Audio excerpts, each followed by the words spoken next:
Ho,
ho, ho, ho, ho, ho. Merry Christmas, HMR viewers! Welcome back to another installment of Thomas and Friends Home Media Reviews, a special Christmas edition. I believe that this is our third consecutive year uploading on Christmas Day, and it's another Hit Favorites DVD. You guys know how much I love those. This time around, we're covering Winter Wonderland. I know everyone here has got friends and family to go and see, and a lot of good food to go and eat, so I won't waste your time. Let's go ahead and jump right into the history section of Winter Wonderland.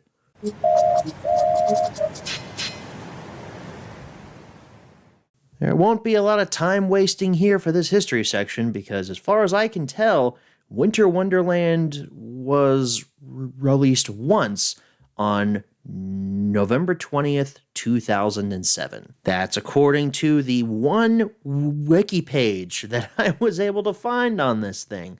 I don't see any other copies here at all for this.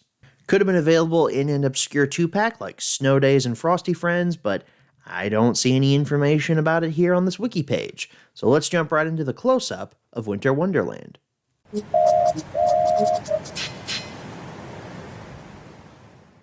Alright everyone, here's your close-up look at Hit Favorites Winter Wonderland. You actually don't have the Hit Favorites banner here in it. Well, sorry, it's down there in the corner, but you don't have it up at the top or anywhere like that. You just got Winter Wonderland and this big sign up here. Looks very festive. There's Barney, Fireman Sam, Bob, Pingu, Kipper, my boy, and Thomas back there. Is that the season 5, Thomas?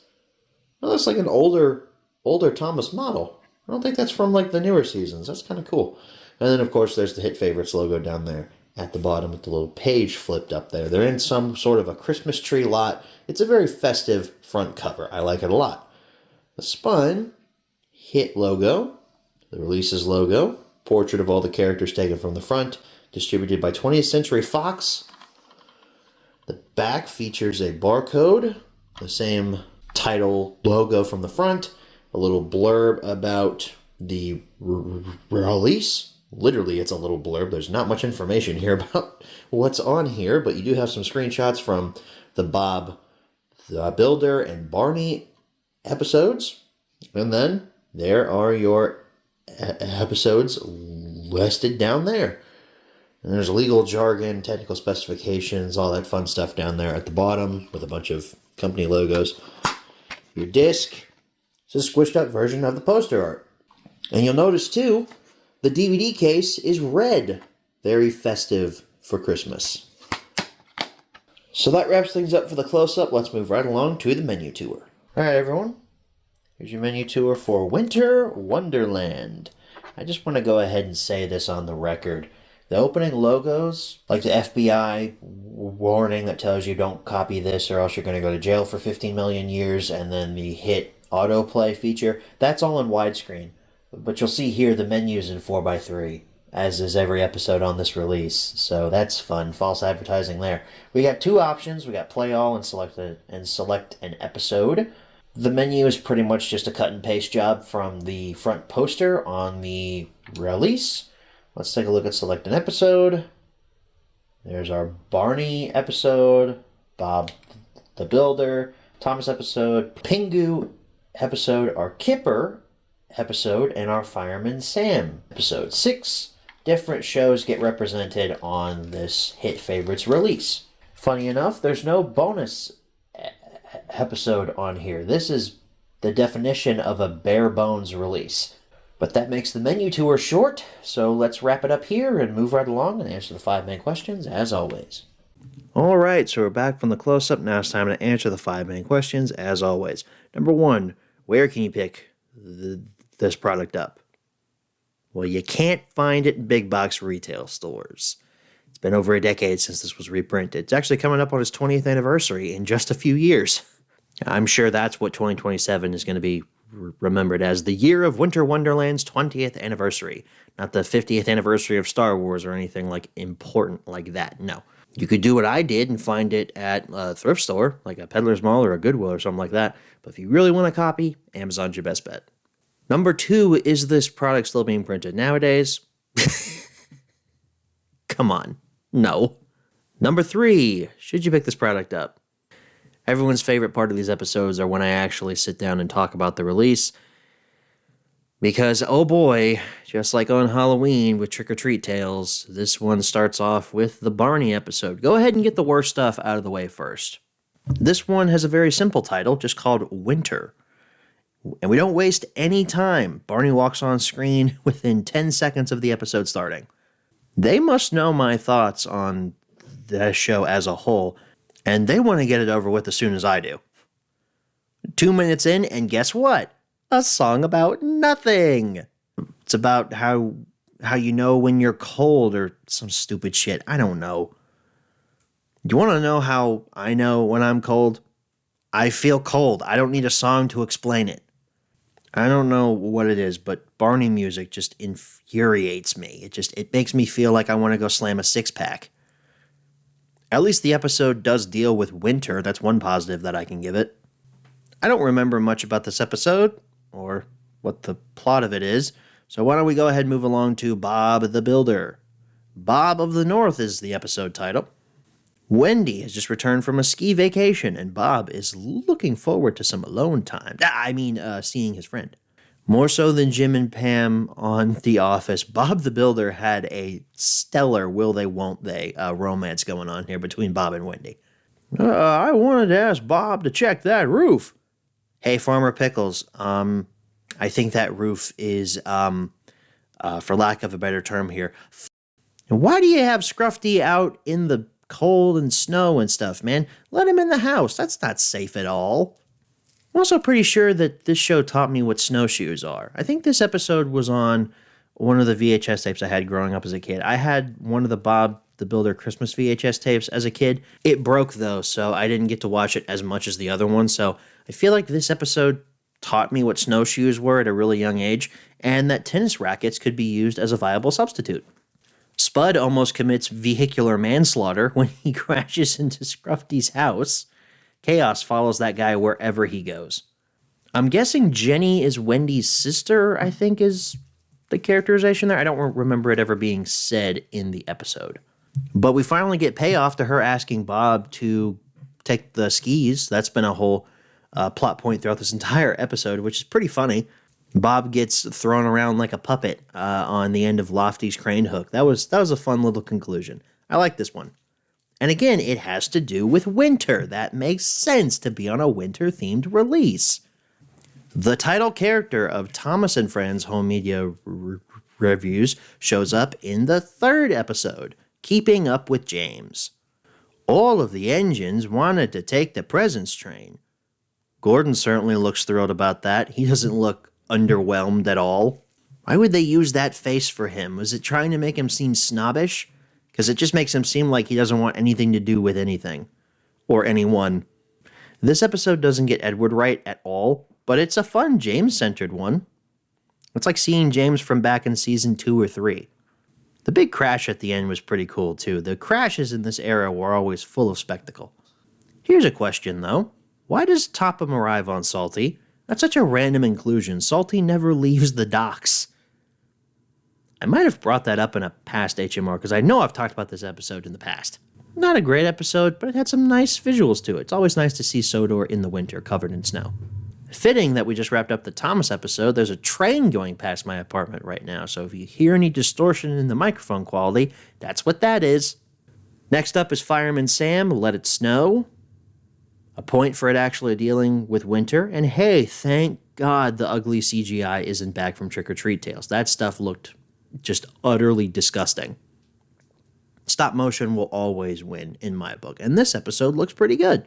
Not much to say about it. I'm not a Fireman Sam fanboy. I have seen a few episodes, mostly due to these hit favorites releases, and I think the show is fine. I bet I'd like it more if I grew up with it.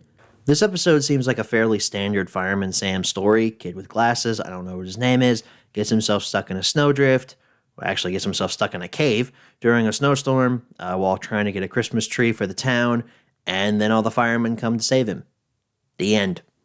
Oh, my boy, Kipper the dog shows up here in our next story, Snowy Day. You know, Kipper, in my mind, can do no wrong. There's absolutely nothing wrong that Kipper could ever do in his entire life. Kipper is a perfect individual. There's nothing that he could ever do that could ruin my image of him. He makes his triumphant return to Home Media Reviews after his series concluded just a few years ago. Missed you, buddy. We get a pretty simplistic episode for him. I love Kipper's enthusiasm for the snow. The only word he uses in the first few minutes is, yes! For a minute, I thought that was going to be the only dialogue in the entire episode, but then we get Tiger showing up. It won't last long, though. It'll be gone by tomorrow. There's a warm wind coming. Tiger, you and your stupid logic. Let Kipper have his whimsical fun in the snow. This episode embodies everything about Kipper as a show. It's simple and full of childlike wonder. Our final episode is a Pingu episode, Pingu's Balloon. I've talked some smack about Pingu in the past. Maybe not smack, just I'm not a huge fan of this show. The first time I ever saw it was when I was younger and I was confused on why the penguins weren't talking, so I turned it off about halfway in. Don't ask me what episode it was in the comments, I don't remember. But I have a newfound appreciation for it. Pingu's dopey smile he has on his face while he's putting too much air into his brother or sister's balloon is just hilarious to me. There's a lot of physical comedy that the show uses to tell its story since there's no dialogue here. It actually makes it a little smarter than you might think.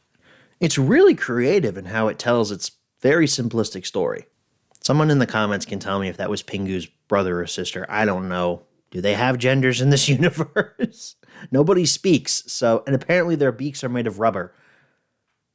It's a fun episode, and again, it deals with winter. Winter Wonderland may actually be the the best Hit Favorites DVD we've covered so far on this show. And I am just astounded to hear myself form that sentence. Despite the fact that the fact that there's a Barney episode on here at all is a sin against all humanity and should probably be punished by sending whoever created that dinosaur into the fiery depths of hell. Regardless of how I feel about that, the episode itself deals with winter.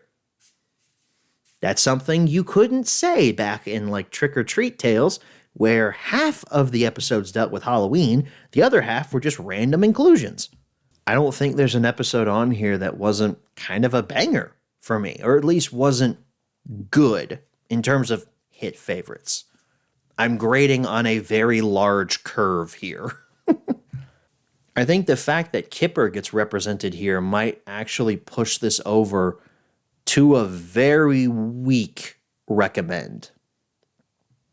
I'm not saying you should rush out and buy this, because there's really no reason anyone should own any of these Hit Favorites DVDs.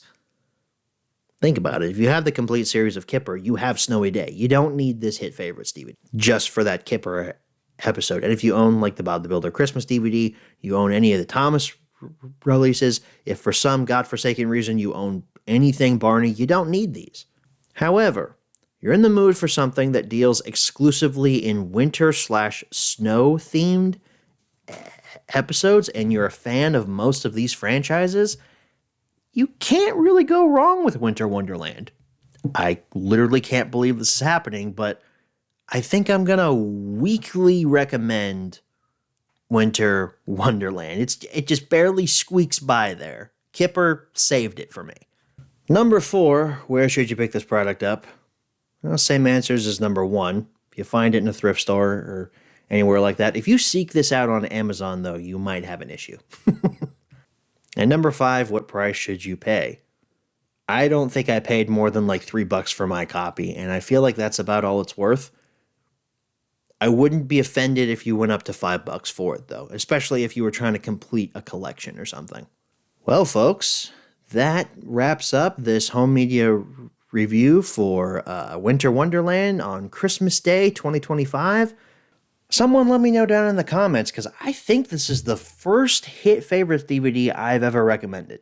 I know I did not recommend Trick or Treat Tales, and I haven't thought about Frosty Friends or Snow Days since we did those HMRs 1 to 2 years ago. So I don't remember if I recommended those or not.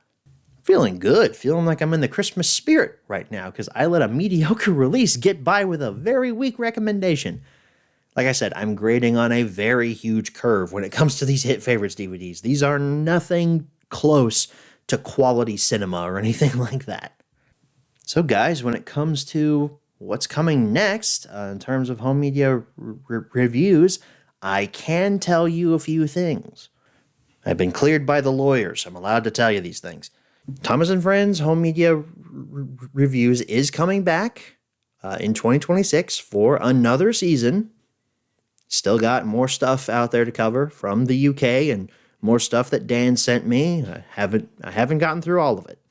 Regular home media reviews will be back next year for its 8th season. I can't tell you what the genre is yet. I know what it is, but I'm not allowed to tell you. The lawyers have said I'm not allowed to tell you. So if you want to know the genre early, you're going to have to talk to them. Fair warning, they are very mean and prone to violence. They scare me. I don't know why I hired them. The genre will be revealed, though, in an upcoming update video that'll be hitting in the first few weeks of January of 2026. As far as content for the rest of this year, we've got the live stream coming up in just a few days at the time of this video's posting. And tomorrow, December 26th, you're getting another video from me. You're getting another Thomas & Friends Home Media Reviews compilation. The entire season 4 of that show is being uploaded tomorrow. Figured I'd get one more of those out before the end of the year. I sincerely hope that everyone here has enjoyed watching the content over the past year, and I look forward to seeing you all again in 2026. Thanks for watching. Have a very Merry Christmas. Good night, everybody.